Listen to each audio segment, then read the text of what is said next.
several countries around the world, men are vanishing from statistics that used to define them. The biggest demographic shift isn't population growth. It's the growing shortage of men, not through war or disaster, through something slower, quieter, and far harder to reverse.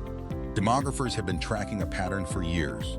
In certain countries, the male population isn't just declining. It's withdrawing from education, from work, from relationships, and from public life entirely. When people talk about population decline, they usually mean birth rates, fewer babies, aging societies, shrinking workforces. But there is another kind of population shift happening right now. One that doesn't show up as clearly in birth rate data. One that is harder to measure and harder to explain. For decades, the assumption was simple. Men would dominate the workforce, earn more money, and hold most economic power. Women aren't just catching up. In key regions, they're becoming the majority. In several countries and regions, men are disappearing, not in a single dramatic event, but through a combination of mortality, migration, economic withdrawal, and social disengagement that is reshaping entire societies from the inside. Today, we're looking at where this is happening, why it's happening, and what it means for the countries left navigating the consequences. Not to assign fault, but to understand a demographic shift that economists, governments, and public health researchers are watching with increasing urgency. By the end of this video, you'll see why the disappearance of men from certain countries and communities is one of the least discussed and most consequential trends of the 21st century. To understand where men are disappearing, we need to understand that disappearance takes more than one form. In some places, men are dying earlier than they should. In others, they are leaving, crossing borders in search of opportunity that no longer exists at home. And in others still, they are present physically but absent statistically, withdrawn from education, employment, and civic participation in ways that make them functionally invisible to the systems designed to count them. Each of these is a different crisis, each has different causes. But the result in every case is a country or community reshaped by the absence of men who were expected to be there. Russia is where the numbers become impossible to ignore. The gender gap in life expectancy in Russia is among the largest of any country in the developed world. Russian men die significantly younger than Russian women, by more than a decade in some regional estimates. The result is visible in the everyday geography of Russian society. In many regions, women significantly outnumber men in the middle and older age groups. Entire communities have restructured themselves around female-led households, not by design but by default. And the men who have left, the educated, the mobile, the young, have largely not come back.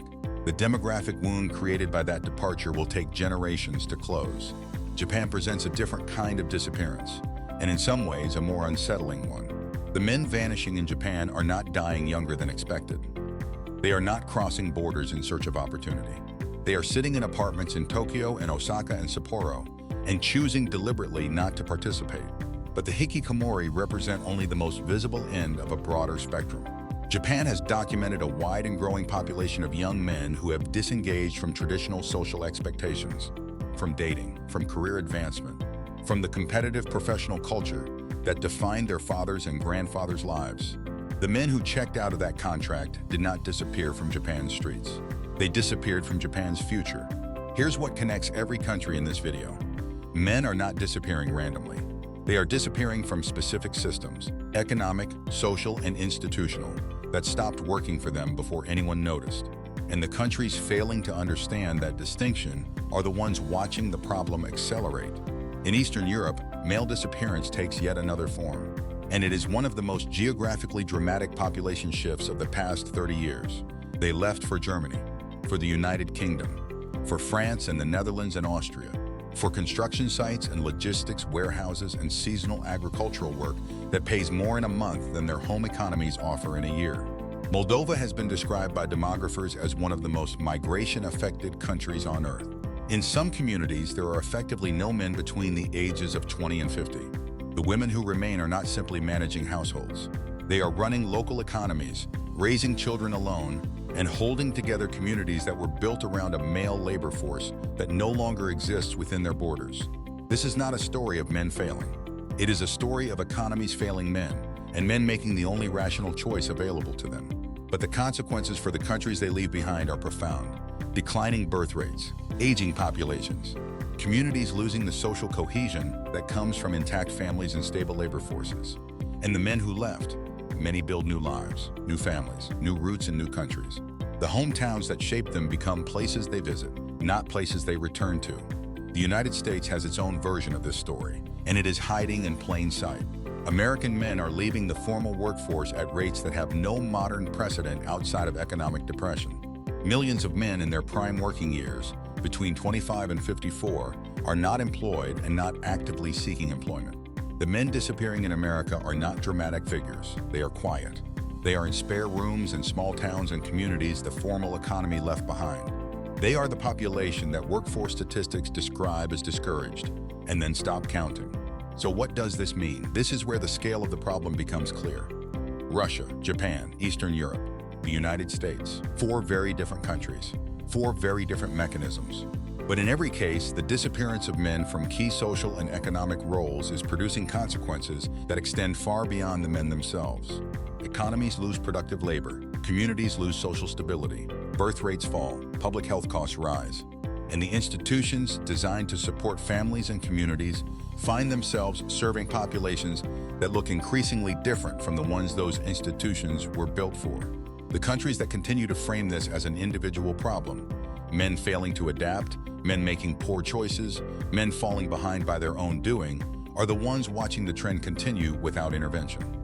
Why this matters globally for governments. The disappearance of men from education, employment, and civic participation represents a fiscal challenge as significant as aging populations or declining birth rates. For employers, the shrinking pipeline of qualified male workers in certain sectors is already producing labor shortages that automation alone cannot resolve. For the families and communities directly affected, the consequences are immediate and personal. Children growing up without fathers present. Women carrying economic and social burdens that 2-parent households were designed to share. Communities losing the density of participation that holds them together. And for the countries receiving the men who leave, the migration destination economies of Western Europe and North America, the arrival of large, predominantly male labor populations creates its own set of social and political pressures that are reshaping those societies in turn. The future, the bigger question, isn't whether this trend continues. It's whether the countries most affected will recognize what is actually driving it in time to respond. Will Russia address the structural causes of male mortality or continue absorbing the demographic cost? Will Japan find a way to rebuild a social contract that re-engages the men who have opted out of the current one? Will Eastern European economies develop enough to give their men a reason to come home? Will the United States design interventions capable of reaching the men who have already left the systems designed to count them? Because the disappearance of men from these countries is not a fixed condition. It is the outcome of specific identifiable forces, and specific forces can in principle be changed. Because when people say that men are disappearing, they're often looking at the wrong thing. The real story may be about where opportunity is moving and who is moving with it. The question is, which country will be next, and how will that reshape its economy, workforce, and society? Let us know what trends you're seeing where you live. Every country in this video built institutions, economies, and social structures around the assumption that men would be present in the workforce, in families, in communities. What happens to those structures when the assumption no longer holds? And which country will be the first to build something genuinely designed for the world that already exists, rather than the one that used to?